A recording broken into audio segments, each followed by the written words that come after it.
Hello students, welcome to my YouTube channel. My name is Gagandeep Sharma. आज हम CBSE board paper का 2020 का जो है सोल्यूशन करने जा रहे हैं. मेरा आपको ये करवाने का मकसद ये है कि हमारी जो है कुछ हम इम्पॉर्टेंट क्वेश्चन कर सकें ताकि हमारी जो बोर्ड के पेपर्स की तैयारी जो है 10th की साइंस की अच्छी तरह से हो सके. और मैं कोशिश करूँगा कि वन बाय वन एक एक करके आपको हर एक क्वेश्चन जो है अच्छी तरह से समझाऊँ, अंडरस्टैंड करवाऊँ, ताकि आपको कोई प्रॉब्लम ना हो और आपके लिए बहुत इजी रहे और आप ईज़िली समझ सको, ताकि आपको फिर से उसको पढ़ने की भी ज़रूरत ना पड़े. इतनी अच्छी तरह से समझाऊँ और मैं पूरा एफर्ट करूँगा इसको आपको समझाने में.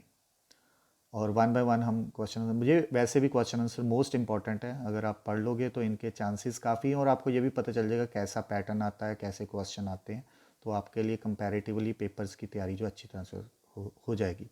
और अगर आपको ये मेरी वीडियो अच्छी लगे तो मेरे चैनल को सब्सक्राइब ज़रूर कर देना और लाइक भी कर देना.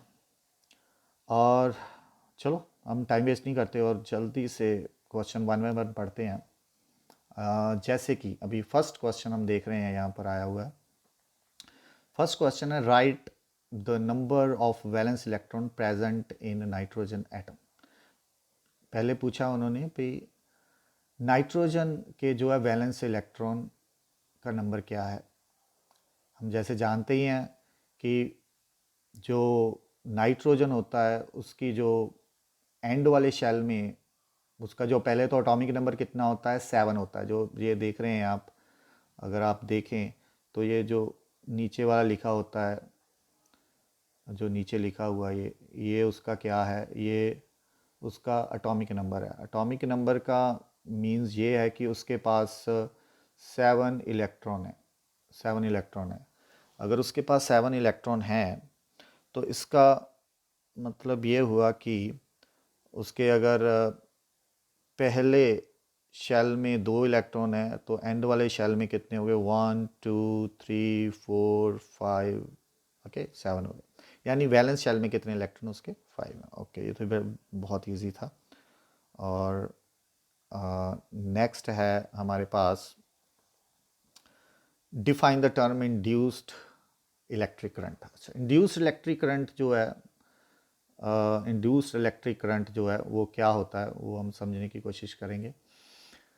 टर्म क्या है इंड्यूस्ड इलेक्ट्रिक करंट जो है, जब किसी में करंट जो है हम with the help of magnetic field produce करते हैं. जब मैग्नेटिक, हम ये जानते हैं कि जो करंट हमारे घरों में आ रहा है, वो इलेक्ट्रिसिटी जो आ रही है, वो करंट कैसे प्रोड्यूस हो रहा है, वो मैग्नेटिक फील्ड की मदद से प्रोड्यूस हो रहा है. मैग्नेटिक फील्ड में जब कोई कंडक्टर मूव करवाते हैं या मैग्नेटिक फील्ड में जैसे किसी कंडक्टर की मूवमेंट कराते हैं तो उसमें क्या प्रोड्यूस होता है, हमें पता है कि करंट प्रोड्यूस होता है. उसको इंड्यूस्ड करंट कहा जाता है. जब किसी कंडक्टर को मैग्नेटिक फील्ड में मूव करवाया जाता है तो करंट प्रोड्यूस होता है. कंडक्टर समझते हैं आप, जिसमें इलेक्ट्रिसिटी पास हो जाती है, ठीक है. तो उसमें जब किसी कंडक्टर को मैग्नेटिक फील्ड में मूव करवाते हैं, then there is a result in the change in of the magnetic field. उसकी मैग्नेटिक फील्ड में चेंज आता है जिस वजह से इंड्यूस्ड करंट प्रोड्यूस होता है. Okay okay, I think it will be easy for you. Okay, समझ में आ गया. चलो ठीक है, नेक्स्ट क्वेश्चन हमारा थर्ड क्वेश्चन है. कहते हैं one of the basis of understanding of the following paragraph. Paragraph को हमने अगर पढ़ते हैं अच्छी तरह से, वैसे तो ना भी पढ़ें तो भी हम अच्छी तरह से आंसर इसका दे सकते हैं. अगर आपको मेंडलीव्स के बारे में पता है, मेंडलीव के पीरियोडिक टेबल के बारे में पता है, तो आप इजीली आंसर इसका दे सकते हैं. ठीक है, पैराग्राफ में उस मेंडलीव के बारे में ही बताया गया है. ठीक है, तो अगर उसको पढ़ भी लिया जाए, अच्छी तरह समझ भी लिया जाए तो अच्छी बात है. वैसे पैराग्राफ में ही आंसर दिया हुआ है इसका. ठीक है, चलो हम फिर भी क्वेश्चन पढ़ते हैं और क्वेश्चन के आंसर देते हैं. जैसे पहले है state Mendeleev's periodic law. Mendeleev's periodic law जो है वो हमें क्या बताता है, मेंडलीव्स पीरियोडिक जो लॉ है हमें क्या बताता है. फर्स्ट क्वेश्चन ये है. देखो मेंडलीव ने जो पीरियोडिक टेबल बनाया था, ठीक है ना, जो मेंडलीव ने पीरियोडिक टेबल बनाया था, उसने ये बताया था कि जो केमिकल प्रॉपर्टीज़ होती हैं या फिज़िकल प्रॉपर्टीज़ होती हैं वो किस पर डिपेंड करती हैं, वो किस पर डिपेंड करती हैं, एटॉमिक मासेस पर डिपेंड करती है, कि किसी एलिमेंट का कितना एटॉमिक मास है। According to the Mendeleev's law, the physical and the chemical property of the element are periodic function of their atomic masses. यानी कि जो मेंडलीव ने ये कहा था, आप तो ये जानते हैं कि डिफरेंट डिफरेंट साइंटिस्ट थे, उन्होंने डिफरेंट डिफरेंट पीरियोडिक टेबल दिए थे। तो मेंडलीव का भी एक पीरियोडिक टेबल था, वैसे काफ़ी अच्छी तरह से उसने जो ये बनाया था। तो जो उसने जो अरेंज किया था डिफरेंट एटम्स, डिफरेंट एलिमेंट्स को अरेंज किया था, वो according to their atomic masses, atomic mass के अकॉर्डिंग जो है उसको किया था। ठीक है, तो उसने कहा था कि उसकी जो प्रॉपर्टी है किसी भी एलिमेंट की, वो किस पर डिपेंड करती है, एटॉमिक मास पर डिपेंड करती है। ओके, अगे नेक्स्ट क्वेश्चन है हमारा यहाँ पर, why did Mendeleev leave some gaps in the periodic table. Obviously आपने देखा होगा कि मेंडलीव के पीरियोडिक टेबल में बहुत सारे गैप्स रखे हुए थे, मेंडलीव के पीरियोडिक टेबल में बहुत सारे गैप थे। तो वो गैप क्यों रखे गए थे, वो पीरियोडिक टेबल में बहुत सारे गैप्स किस लिए रखे गए थे, ठीक है ना। तो क्या कारण था कि बहुत सारे गैप्स जो है उसमें रखे गए, ठीक है ना, क्या कारण था वो बहुत सारे गैप्स रखे गए थे, ठीक है। तो उसका कारण क्या था, देखो कारण क्या था, क्योंकि उसने पहले से ही उसको पता था कि यहाँ पर जो है कोई ना कोई एलिमेंट जो है वो हमें अभी फाइंड नहीं हुआ, पर आगे जाकर जो हमें कोई ना कोई जो है एलिमेंट मिलेगा, ठीक है ना। तो इसलिए उसने जो है, अभी उसकी वो ये था कि अभी खोज नहीं हुई थी, अभी उसकी जो है डिस्कवरी नहीं हुई थी, पर वो ये जानता था कि नियर फ्यूचर में आगे जाकर जो है उस एलिमेंट की जो है वो ज़रूर डिस्कवरी होगी, इसलिए उसने जो है उसके लिए गैप जो है छोड़ दिया था। क्योंकि Mendeleev predicted the existence and the properties of some element which are not known at that time and he left some, ठीक है ना, उसने पहले ही बता दिया था कि एलिमेंट अभी उसकी जो है वो अभी डिस्कवरी नहीं हुई, पर फिर भी वो आने वाले टाइम में एग्जिस्ट करेगा, और उसकी प्रॉपर्टीज भी उसने पहले बता दी थी। ओके, तो उसके बाद नेक्स्ट क्वेश्चन है कि क्या कह रहे हैं, if the letter R was used to represent any of the element in the group then the hydride and oxide of carbon would be represented.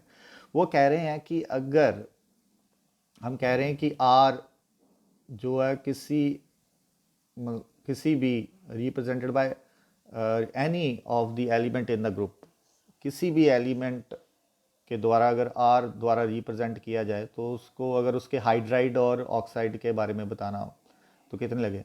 Are जो उसने कहा है वैसे कार्बन को कहा है, ऑक्साइड ऑफ कार्बन, और हम ये जानते हैं कि अगर ऑक्सीजन कार्बन की बात हो रही है, ठीक है ना, कार्बन की अगर बात हो रही है, हम जानते हैं कार्बन के एंड वाले शेल में जो कार्बन का एटॉमिक नंबर जो होता है वो कितना होता है, 6 होता है, 6 होता है, ठीक है ना। उसके पहले शेल में कितने इलेक्ट्रॉन आ जाएंगे, 2, बाकी कितने बचे, 4। यानी उसके एंड वाले शेल में कितने इलेक्ट्रॉन आएंगे, 4। यानी कि उसमें अगर हाइड्रोजन को हम जानते हैं कि हाइड्रोजन के एंड वाले शेल में हाइड्रोजन का एटॉमिक नंबर कितना होता है, हाइड्रोजन का एटॉमिक नंबर होता है 1। और इसका मतलब ये है कि हाइड्रोजन में कितने और आ सकते हैं, हाइड्रोजन को एक और इलेक्ट्रॉन चाहिए, क्योंकि फर्स्ट शेल होता है, एक ही शेल होता है, उसमें 2 चाहिए, और इसको कार्बन को कितने चाहिए, 4 है उसमें, तो उसको कितने चाहिए, 4 और चाहिए ताकि 8 हो सके, इसलिए 4 हाइड्रोजन लग जाएंगे इसमें, 4 हाइड्रोजन। ओके, ये 4 हाइड्रोजन लग जाएंगे इसमें, ठीक है। इसका मतलब RH4 बनेगा। और दूसरा है उसमें, दूसरा ये है उसमें ऑक्सीजन कितने लगेंगे। हम जानते हैं कि ऑक्सीजन, जो ऑक्सीजन है, ऑक्सीजन का एटॉमिक नंबर होता है 8, यानी उसमें इलेक्ट्रॉन कितने हुए, 8। पहले शेल में 2 इलेक्ट्रॉन आ गए और बाकी इलेक्ट्रॉन कितने बचे, 6, यानी उसको 2 इलेक्ट्रॉन और चाहिए। और हम जानते हैं कितने इलेक्ट्रॉन शेयर कर सकती है, कार्बन को कितने इलेक्ट्रॉन चाहिए, 4 होते हैं उसके पास, 4 और चाहिए ना। तो इसके लिए कितने शेयर कर सकती है ऑक्सीजन, ऑक्सीजन को 2 चाहिए। इसका मतलब 2 और 2 4, यानी कितने ऑक्सीजन लग सकते हैं अभी, 2 ऑक्सीजन उसके साथ और लग सकते हैं। इसका मतलब उसके साथ जो है वो कितने ऑक्सीजन लगेंगे, 2 ऑक्सीजन और लगेंगे। ओके, तो ताकि वो अपनी जो है वैलेंसी सेटिस्फाई कर सके। ओके, तो उसके उसमें जो है वो कितने लगेंगे, ठीक है। इसका जो आंसर आएगा RH4। ओके,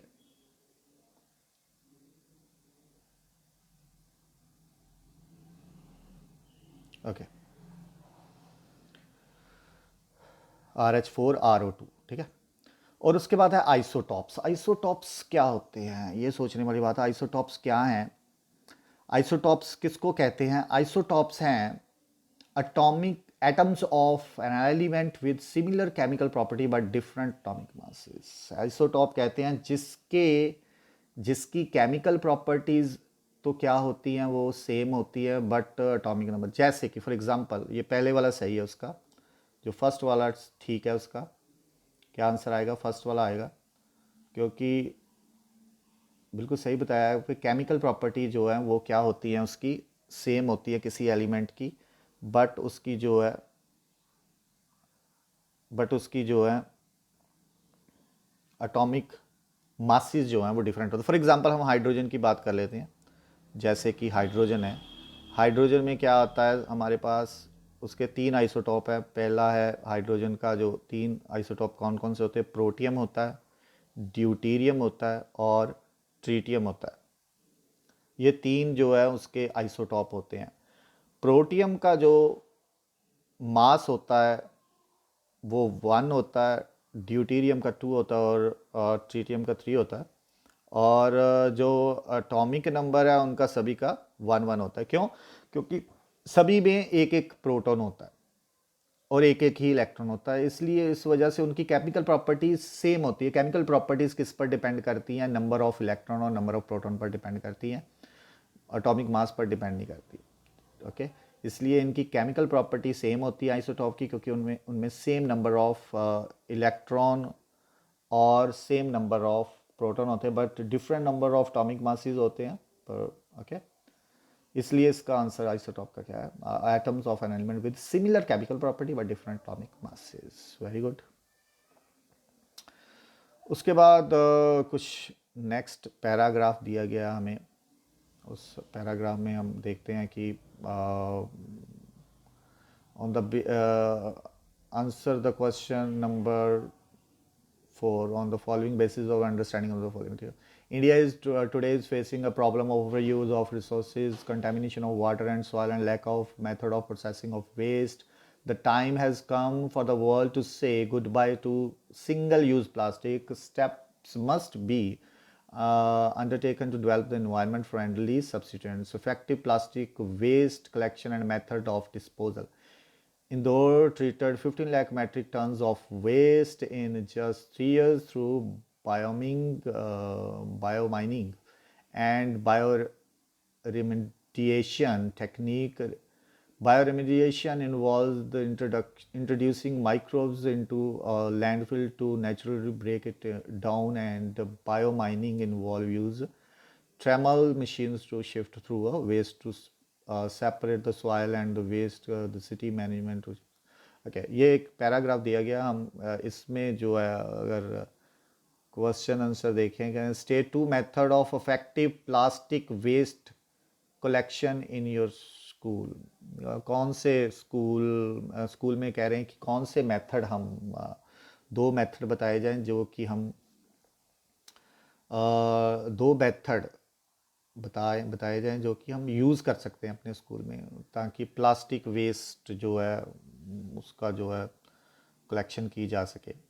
एक तो 2 मेथड जो है कौन कौन से यूज़ कर सकते हैं, एक तो है कर्ब साइड रिसाइकलिंग और drop of recycling.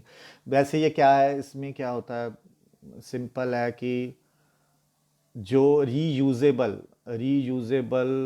Plastic waste हो सकता है या रीयूजेबल कोई भी मेटल्स हो सकते हैं, उनको जो इकट्ठा करना और ऐसी साइट पर पहुंचाना जहां पर उनको रिसाइकल किया जा सके, इसका मतलब यही होता है, ठीक है।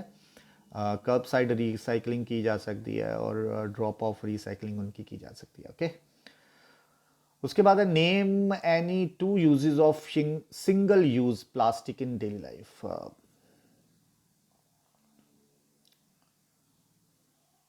जो two uses of single use plastic जो हम एक बार ही प्लास्टिक यूज़ करते हैं, तो उसका हम डेली लाइफ में कौन कौन कहाँ कहाँ इस्तेमाल करते हैं, वैसे बहुत जगह यूज़ करते हैं। तो हम दे सकते हैं ग्रॉसरी बैग्स जो होते हैं, लिफाफे होते हैं, पॉलीथीन होते हैं, वो होते हैं ग्रॉसरी बैग्स हो गए। और ड्रिंकिंग वाटर बॉटल्स होती हैं जो, ठीक है ना, वो सिंगल टाइम यूज़ होती हैं, वो उनको बार बार यूज़ नहीं कर सकते। जो ये प्लास्टिक है वो प्लास्टिक सिंगल टाइम यूज़ जो है प्लास्टिक यही है, ये जो हम ग्रोसरी बैग में यूज़ करते हैं और ड्रिंकिंग बॉटल में यूज़ करते हैं। और नेक्स्ट क्वेश्चन है, if we discontinue use of plastic how can an environment friendly substitute. वो कह रहे हैं अगर हम प्लास्टिक को अगर हम डिसकंटिन्यू कर दें, यूज़ ऑफ प्लास्टिक, हम प्लास्टिक का इस्तेमाल करना बंद कर दें, अगर हम प्लास्टिक का इस्तेमाल करना बंद कर दें, तो इन्वायरमेंट फ्रेंडली हम कौन से प्लास्टिक की बजाय हम कौन सी और चीज़ें यूज़ कर सकते हैं, कौन कौन सी और चीज़ें यूज़ कर सकते हैं। तो कौन कौन सी चीज़ें हम यूज़ कर सकते हैं। If we discontinue use of plastic, तो हम क्या क्या यूज़ कर सकते हैं। ग्लास से बनी वाटर बॉटल्स यूज़ कर सकते हैं, स्टेनलेस स्टील के ग्लासेस यूज़ कर सकते हैं, रीयूजेबल शॉपिंग बैग्स यूज़ कर सकते हैं, ठीक है ना, जो प्लास्टिक से नहीं बने होते बैग्स, ऐसी हम जो है बैग्स भी यूज़ कर सकते हैं। जो ग्लास से बनी वाटर बॉटल्स होती हैं उनका इस्तेमाल कर सकते हैं प्लास्टिक की बजाय। वो जानते हैं कि प्लास्टिक जो है इन्वायरमेंट फ्रेंडली नहीं है, ओके। और आगे हमारे पास क्वेश्चन है डी क्वेश्चन है 4D। Do you think microbes will work similar in landfill sites as they work in the laboratory. क्या आप सोचते हो कि जो माइक्रोब्स होते हैं वो वैसे ही काम करते हैं लैंडफिल साइट्स में जैसे कि वो लेबोरेटरी में हमारी काम करते हैं।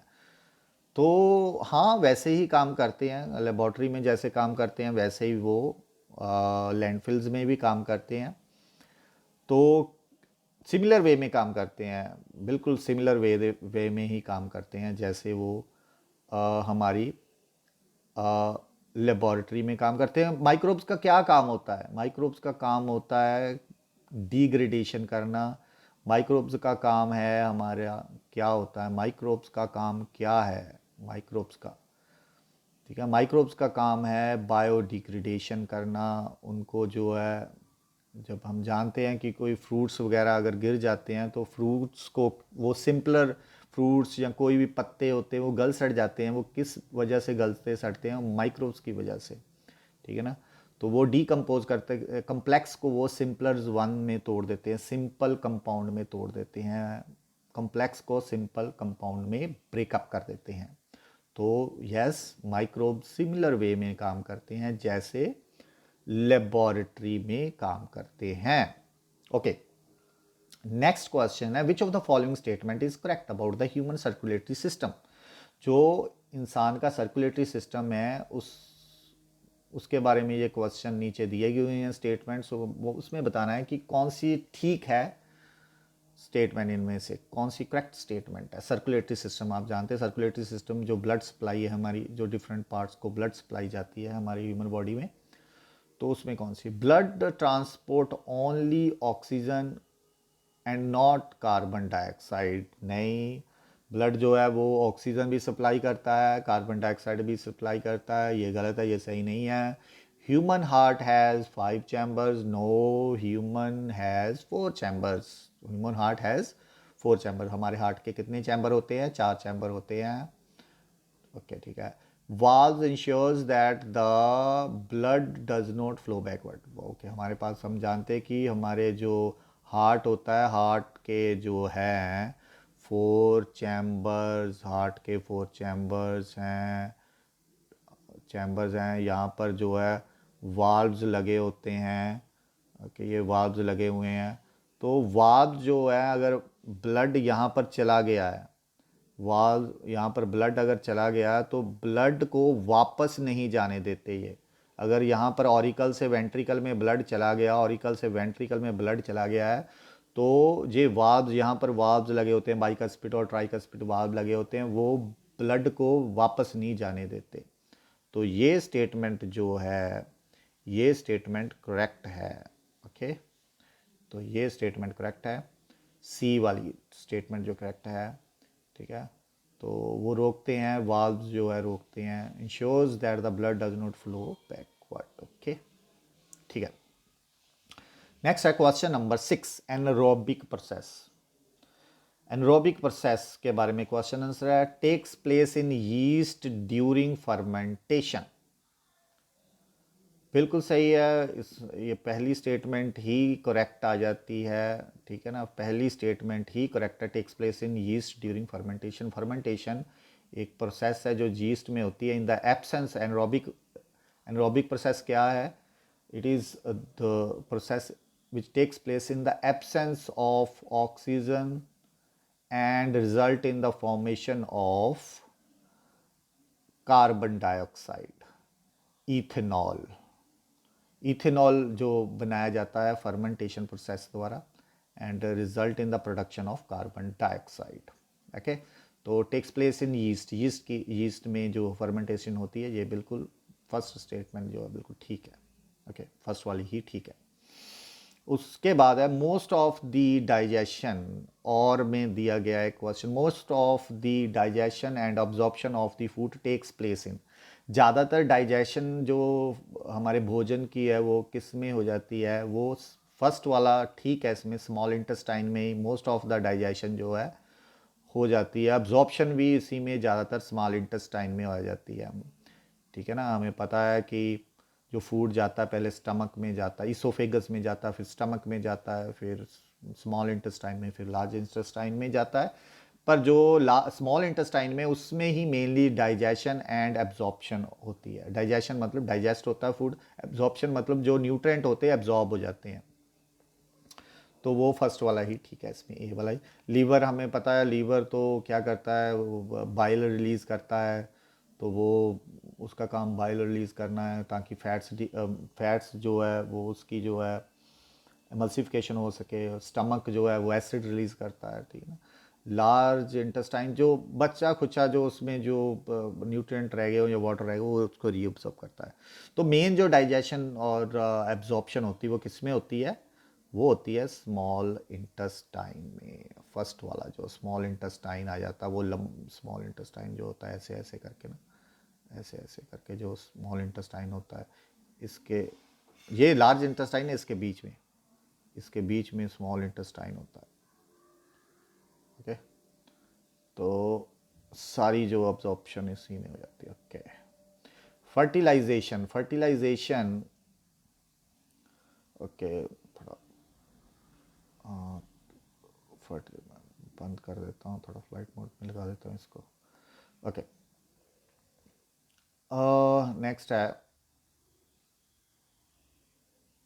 नेक्स्ट क्वेश्चन है हमारा फर्टिलाइजेशन वाला। एक मिनट। Okay, next question, fertilisation is the process of, fertilisation process क्या? Transfer of gamete, male gamete to female gamete. Fertilisation कह रहे हैं कि एक प्रोसेस होती है मेल गैमीट तो to female gamete, male gamete को फीमेल गैमीट में लाया जाता है, ऐसा कुछ नहीं होता। जो फर्टिलाइजेशन प्रोसेस है fusion of male and female gamete, इसमें जो है मेल और बी वाला इसमें जो आएगा, मेल गैमीट और फीमेल गैमीट जो है आपस में मिलते हैं, इसमें फ्यूज़न होती है, मेल और फीमेल गैमीट मिलते हैं, दिस इज़ फर्टिलाइजेशन, बस। ओके, और उसमें जो मेल और फीमेल गैमीट होते हैं, फ्यूज़न ऑफ हैप्लॉइड, हैप्लॉइड मतलब this is the fusion, fertilisation is the process of fusion of haploid gamete. Haploid means जैसे डीएनए जो होता है वो डाइप्लॉइड होता है, उसमें दो स्ट्रैंड होते हैं ना, ऐसे दो स्ट्रैंड होते हैं उसमें, ठीक है ना, ऐसे स्ट्रैंड होते हैं, दो स्ट्रैंड होते हैं, डबल स्टैंडर्ड होता है। तो हैप्लॉइड जो है सिंगल स्टैंडर्ड होता है, वो एक ही स्टैंड का बना होता है, एक ही उसमें क्रोमोसोम जीन का स्टैंड होता है, ठीक है ना, एक ही बेस होता है उसमें, ठीक है। जब दोनों जुड़ जाते हैं उसको, इसको हैप्लॉइड बोलते हैं, हैप्लॉइड। और जो अगर दोनों जुड़ जाते हैं तो उसको क्या बोलते हैं, डाइप्लॉइड। ये डाइप्लॉइड है। अगर अकेला हो तो उसको बोले, अकेले स्ट्रैंड को बोलेंगे हैप्लॉइड। और जो मेल फीमेल गैमीट आपस में मिलके हैप्लॉइड हैप्लॉइड मिलके क्या बनाते हैं, डिप्लॉइड बनाते हैं। ओके, डाइप्लॉइड बनता है, डाइप्लॉइड जायगोट बनता है उसमें। ओके ओके, नेक्स्ट क्वेश्चन जो है, if a person has 5 register, ये बहुत इंपॉर्टेंट क्वेश्चन है। If a person have 5 register, इसमें सब कुछ पता चल जाता है। वन वन 1/5 ओम उसकी जो है रेजिस्टेंस है, देन द मैक्सिमम रेजिस्टेंस ही can be obtained by connecting them. उन्होंने कहा है कि हमारे पास जो है एक पर्सन को हमने 5 रजिस्टर जो है, वो 5 रजिस्टर जो है उसको, ये 5 रजिस्टर दे दिए हैं। और हर एक रजिस्टर की वैल्यू जो है 1/5 है। उसको किस तरह से लगाएं, देर आर 2 वेज। उनको ज्वाइन करने के 2 वेज होते हैं। एक तो उसको हम सीरीज में लगा सकते हैं, ये सीरीज में लगाया हुआ है, ठीक है ना। या तो हम उसको क्या कर सकते हैं, दूसरा क्या है, उसको हम सीरीज में भी लगा सकते हैं, जैसे हमने ये सीरीज में लगाया है। या हम उनको क्या कर सकते हैं, पैरेलल में भी लगा सकते हैं। पर हम जानते हैं कि सीरीज में लगाने से हमारे पास जो है मैक्सिमम आउटपुट आएगा। मैक्सिमम रेजिस्टेंस ही can be obtained by connecting them. हम उसको, उसका कॉम्बिनेशन कैसे रखेंगे, हम उनको अगर सीरीज में लगा देते हैं तो हमारा मैक्सिमम जो आउटपुट आएगी उसमें क्या आएगी, सीरीज में लगा दिया हमने R1 + R2, okay, R1 + R2 + R3, okay. तो उसका इक्विवेलेंट हमारे पास कितना आ गया, 1 के बराबर आ गया। तो मैक्सिमम आउटपुट आ गया। वैसे हम उसको पैरेलल में भी लगा सकते थे, ठीक है। तो देन द मैक्सिमम रेजिस्टेंस ही can be obtained by connecting them is, ठीक है। तो उसको अगर हम मैक्सिमम जो उसकी जो, अगर उनको कनेक्ट करते हैं तो कितनी आएगी हमारे पास वैल्यू, वो कितनी आएगी, 1 आएगी। ओके, आई होप ये अंडरस्टैंड हो गया होगा आपको। Series combination gives us the maximum. हम जानते हैं कि जब हम किसी भी रजिस्टर को सीरीज में लगाते हैं तो उसका आउटपुट हमारे पास मैक्सिमम आता है। और अगर हम किसी को पैरेलल में लगाते हैं तो मिनिमम आता है, मैक्सिमम नहीं आता। तो हमें उसको सीरीज में ही लगाना होगा। सीरीज में लगाते हैं तो सिंपल हम उसको प्लस कर देते हैं R1। और अगर हमें लगाना होता है उसको पैरेलल में तो हम क्या करते हैं, 1/R1 plus 1/1/R2 plus 1/R3 ऐसे करते हैं, ठीक है ना। सीरीज में सिंपली हम उसको प्लस कर देते हैं। उसमें आउट जब भी हम किसी रेजिस्टेंस को सीरीज में लगाते हैं तो मैक्सिमम रेजिस्टेंस आती है। तो हम उसको सीरीज, अगर हमें मैक्सिमम आउटपुट चाहिए तो हमें उसको सीरीज में ही लगाना चाहिए, हमें सीधा प्लस कर देना, R1 + R2 + R3। Okay, I hope you understand. Okay, next question, the resistance of the resistor is reduced to half of its initial value. In doing so, if other parameters of the circuit remain unchanged, the heating effect in the resistor will become. अब उन्होंने कहा है कि हम क्या कर रहे हैं, हमने क्या कर दिया है, इसमें क्वेश्चन पूछा है। उन्होंने कहा है कि हमने अगर उसकी रेजिस्टेंस जो है R की वैल्यू जो है, हमने क्या किया है, अगर हमने R की वैल्यू को हाफ कर दिया, बाकी पैरामीटर हमने सेम रखे हैं, उनको कोई चेंज नहीं करना है। हम जानते हैं कि हीट जो है वो किसके बराबर होती है, हमें पता है वो है किसके इक्वल है, वो है I² RT। ओके, I इसमें क्या है, करंट, R क्या है, रेजिस्टेंस, ओके, और T क्या है हमारे पास, टेम्परेचर। ओके, अगर हम बाकी सारे के सारे जो है हमारे पास, अगर हम सारे पैरामीटर्स जो हैं उसमें जो हैं बाकी पैरामीटर्स T और I जो हैं हम कांस्टेंट रख देते हैं, इक्वल कर देते हैं, इनको कोई चेंज नहीं लगाते, तो यानी कि हमारी हीट जो है किसके बराबर आ गई, किसके प्रोपोर्शनल आ गई, R/2 के आ गई। और इसका मतलब अगर रेजिस्टेंस कम हुई है तो इसका मतलब हमारी जो है हीट भी कम होगी। ओके, इसका मतलब अगर रेजिस्टेंस कम हुई है क्योंकि बाकी के सभी हमारे पास कांस्टेंट है, उसमें तो चेंज आना नहीं, बाकी पैरामीटर में तो चेंज आ नहीं रहा है ना, ठीक है। हीट में कोई नहीं चेंज, मतलब कोई सॉरी उसमें करंट में कोई चेंज नहीं आ रहा, बाकी पैरामीटर में कोई चेंज नहीं आ रहा, तो इसका मतलब हीट जो है वो डायरेक्टली प्रोपोर्शनल किसके होगी, R/2। अगर रेजिस्टेंस में चेंज आ रहा है, रेजिस्टेंस में चेंज आ रहा है तो ऑब्वियसली रेजिस्टेंस हाफ हुई है तो हीट भी हाफ हो जाएगी। ओके, आई होप ये समझ में आ गया होगा आपको ये वाला अच्छी तरह से, ठीक है। उसके बाद नेक्स्ट क्वेश्चन है हमारे पास, Fleming's right hand rule gives. Fleming का राइट हैंड रूल हमें क्या बताता है, हमने ये देखना है कि फ्लेमिंग का राइट हैंड रूल हमें क्या बताता है। राइट हैंड रूल हमें बताता है कि हमने फिंगर्स को जो है, ये मैं आपको थोड़ा सा ना अपना 1 मिनट में दिखाता हूँ, कैमरा ऑन करता हूँ अपना। अगर कैमरा ऑन करके आपको थोड़ा सा मैं दिखाता हूँ, जैसे ये है, ये देखो ऐसे हम अगर अपनी फिंगर्स को राइट एंगल में रख देते हैं, ये फ्रेमिंग रूल है, तो ये अलग अलग जो हमारी फिंगर्स हैं, वो अलग अलग जो फिंगर्स हैं हमारी, वो क्या रिप्रेजेंट करेंगी। ये थंब है, ये थंब क्या रिप्रेजेंट करता है, ये थंब क्या रिप्रेजेंट करता है, कंडक्टर को, कंडक्टर को रिप्रेजेंट करता है। और ये फिंगर जो हमारी इंडेक्स फिंगर है वो क्या बताती है, मैग्नेटिक फील्ड की direction. Okay, magnetic index finger जो है हमारी क्या बताती है, magnetic field, direction of magnetic field. Okay, और मिडल फिंगर जो है वो इंड्यूस करंट, जो करंट हम जानते हैं कि जब हम किसी कंडक्टर को मूव कराते हैं, किस में मूव कराते हैं, मैग्नेटिक फील्ड में मूव कराते हैं, तो उसमें क्या प्रोड्यूस होता है, करंट प्रोड्यूस होता है। ये डायरेक्शन थंब बताता है, हमने करंट, हमने ये थंब हमें बताता है कि हमने कंडक्टर को किधर मूव कराना है, और ये हमें इंडेक्स फिंगर बताती है कि मैग्नेटिक फील्ड की डायरेक्शन क्या है।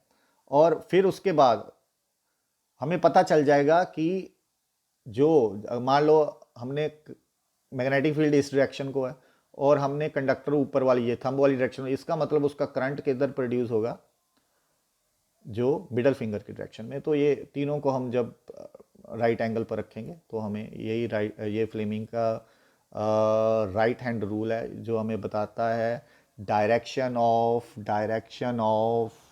ये थंब हमें बताएगा डायरेक्शन ऑफ कंडक्टर, किधर को मूव करा रहे हैं कंडक्टर को।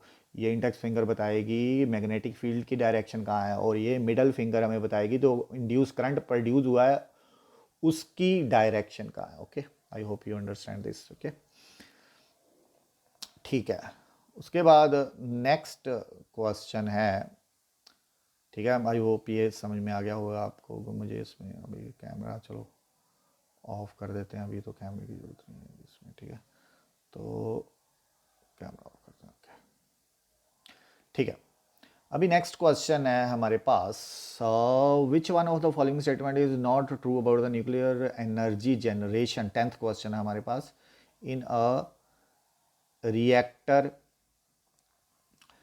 वो पूछ रहे हैं विच one of the following statement is not true about nuclear energy generation in nuclear reactor. Nuclear reactor में हम जानते हैं कि एनर्जी जनरेट, हम अभी इंडिया ने भी न्यूक्लियर प्लांट लगाए हैं एनर्जी जनरेट, इलेक्ट्रिसिटी जनरेट करने के लिए। तो न्यूक्लियर रिएक्टर में जो एनर्जी जनरेट होती है, जो एनर्जी बनती है, उसके बारे में ये कौन सी स्टेटमेंट जो है इसमें से सही नहीं है। Energy is obtained by a process called nuclear fission, बिल्कुल सही। जो इसमें जो एनर्जी पैदा होती है उसको, उस रिएक्शन, उस प्रोसेस को क्या कहते हैं, न्यूक्लियर फिशन। फर्स्ट ए वाली ठीक है, हमने गलत ढूंढनी है, रॉन्ग वाली ढूंढनी है। The nucleus of uranium is bombard with high energy neutron. Nucleus of uranium is bombard with high energy neutron. वो कह रहे हैं कि जो न्यूक्लियस के बीच, जो हम जानते हैं कि न्यूक्लियस का एटम तोड़ने के लिए न्यूट्रॉन जो है उसमें डाले जाते हैं, पर वो हाई एनर्जी वाले नहीं होते, क्योंकि हमने जो ये चेन चलानी होती है, फिशन रिएक्शन में जो चेन रिएक्शन चलाना होता है, तो उसमें हमारी कोशिश ये रहती है जो ये रिएक्शन चले कंट्रोल्ड मैनर में चले, नहीं तो एक्सप्लोजन हो जाएगा, ठीक है ना। So the nucleus of uranium is bombard with high energy neutron नहीं होता। वो हमने जो कोशिश ये करते हैं कि स्लो मूविंग न्यूट्रॉन का इस्तेमाल करें इसमें।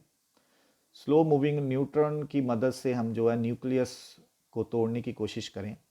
तो ये वाला जो स्टेटमेंट है बी जो है इसमें, जो बी है, बी वाला जो है वो रॉन्ग है, वी वाला जो करेक्ट नहीं है। बाकी आगे सी है, chain reaction is set in the process, में चेन रिएक्शन चलती है, बिल्कुल सही चलती है इसमें chain reaction. In this process ट्रेमेंडस amount of energy is released at A control manner, इसमें बहुत सारी एनर्जी रिलीज होती है पर कंट्रोल मैनर में होती है। जैसे एटॉमिक बम चलता है उसमें तो कंट्रोल मैनर में नहीं होती, पर जब हमने एनर्जी प्रोड्यूस करनी होती तो चेन रिएक्शन जो चलाते हैं वो कंट्रोल मैनर में चलाते हैं। तो इसका बी जो है वो रॉन्ग है इसमें। ओके, उसके बाद बिगेस्ट सोर्स, उसके नेक्स्ट नेक्स्ट है हमारे पास the biggest source of energy on earth surface. Earth surface में जो बिगेस्ट सोर्स एनर्जी का कौन सा है, वो है सोलर रेडिएशन। बी वाला जो है इसमें करेक्ट है, बी वाला जो इसमें बिल्कुल करेक्ट है इसमें सोलर रेडिएशन। हम जानते हैं कि जो हमें सारी अर्थ को जो मैक्सिमम एनर्जी दे रही है वो कौन दे रहा है, वो सोलर रेडिएशन ही दे रहे हैं। क्योंकि हम जानते हैं कि फोटोसिंथेसिस प्रोसेस कर रहे हैं, भोजन बन रहा है, हर एक जो ग्रीन प्लांट है उसमें फोटोसिंथेसिस हो रही है, वो किसकी मदद से हो रही है, वो सनलाइट की मदद से हो रही है ना फोटोसिंथेसिस। तो वो किसकी मदद से हो रही है, वो सारी की सारी सोलर रेडिएशन ही है जिसकी मदद से।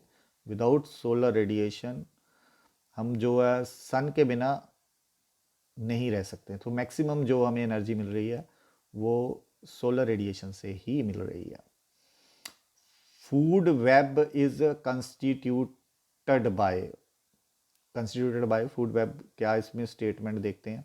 रिलेशनशिप बिटवीन, कौन सी ठीक है इसमें, relationship between organism and the environment, बिल्कुल नहीं, ये कोई रिलेशनशिप तो नहीं होता है। Relationship between plant and animal, no. Various interlinked food web chain is an in an ecosystem.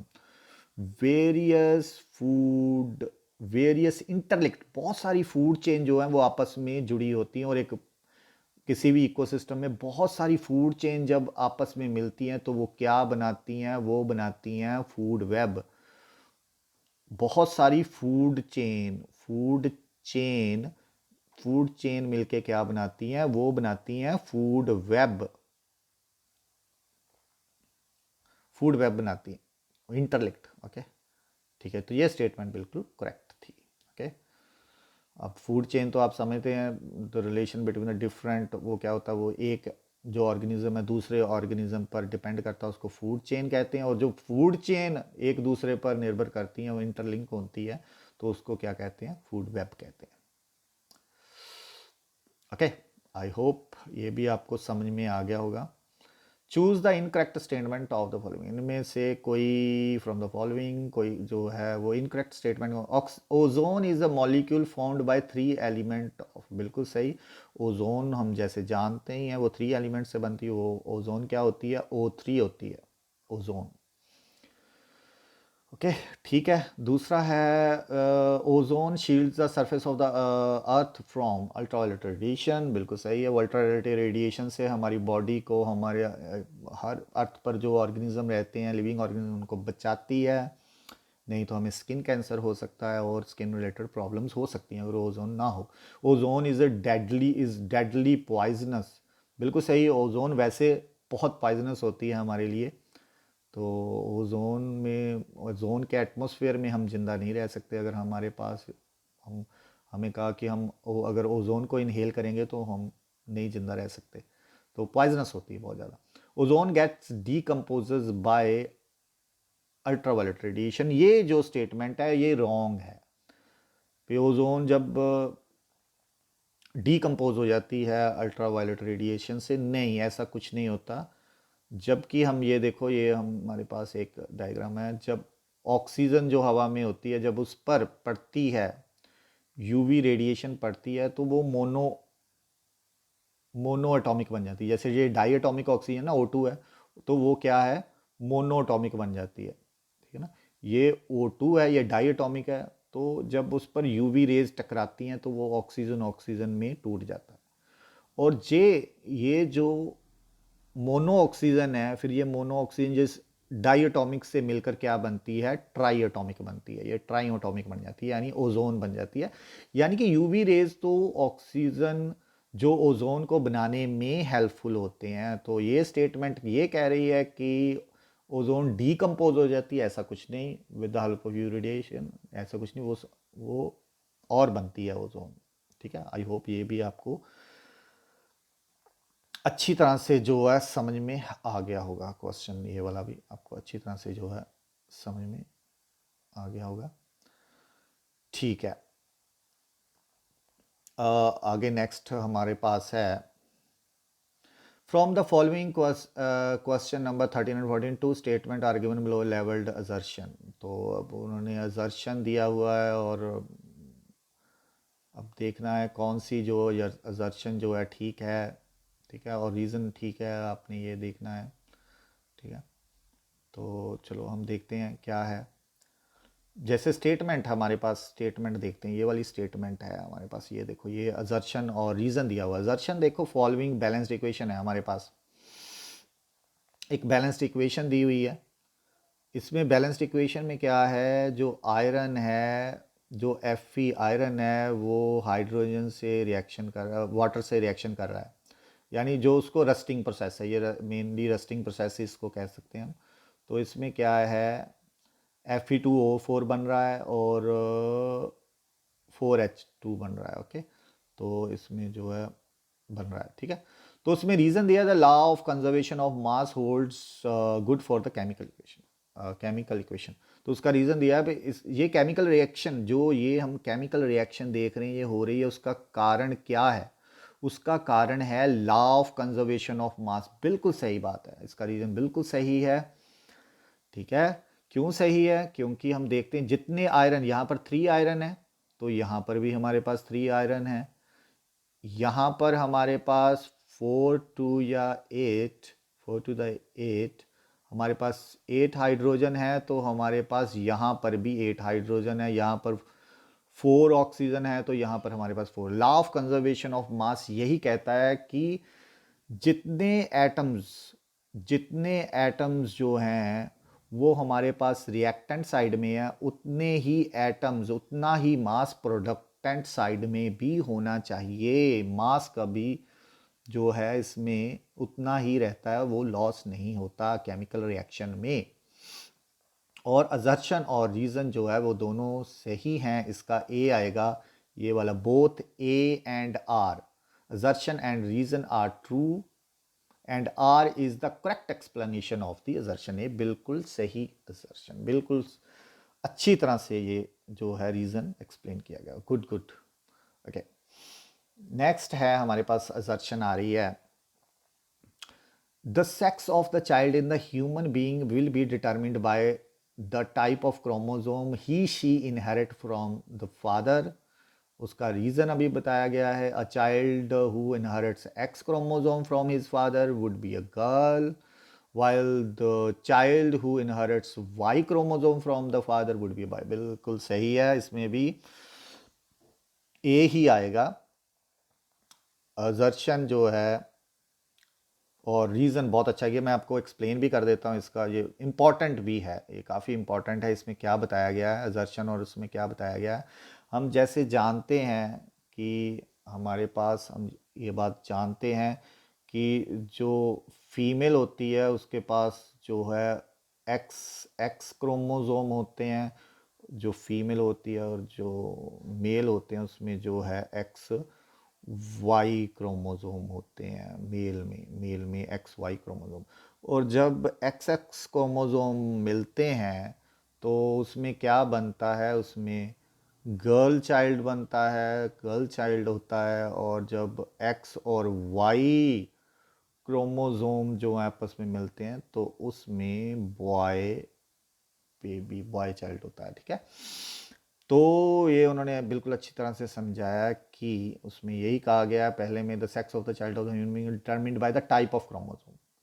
कौन से क्रोमोसोम जो हैं वो फ्रॉम द फादर में से, क्योंकि मदर के पास तो एक्स एक्स ही होता है, डिपेंड किस पर करता है, फादर पर करता है, एक्स वाई। उसका फादर का उसका एक्स एक्स को मिला या वाई एक्स को मिला, फादर इन कौन सा जो अपना क्रोमोसोम जो है इनहेरिट करता है, तो उसी पर डिपेंड करता है, ओके। अगर उसका एक्स एक्स मिला तो फिर ऑब्वियसली गर्ल चाइल्ड वगैरह, अगर एक्स वाई से मिलता है और वाई एक्स से मिलता है तो उसमें बॉय चाइल्ड होगा, ठीक है, ओके। तो अभी ये सेक्शन हमारा जो कंप्लीट है, आई होप नेक्स्ट वीडियो में मैं आपको जो है बी सेक्शन करवाऊंगा इसका। तो आई होप कि मैंने पूरी कोशिश की है कि आपको, वैसे ये क्वेश्चन आंसर बहुत इम्पॉर्टेंट भी हैं, इसमें आइडिया भी हो जाता है कि कौन से क्वेश्चन जो हैं हमें आ सकते हैं पेपर में, कैसा पेपर आता है। और आई होप कि आपको अच्छी तरह से ये क्वेश्चन आंसर जो है समझ में आए। कोई प्रॉब्लम आए तो मुझे मैसेज करके ज़रूर आप पूछ सकते हैं, और वीडियो कैसी लगी आप मुझे ज़रूर बताएं, और अगर अच्छी लगे तो लाइक भी ज़रूर करें, और चैनल को सब्सक्राइब भी ज़रूर करें। Thank you students, and have a nice day.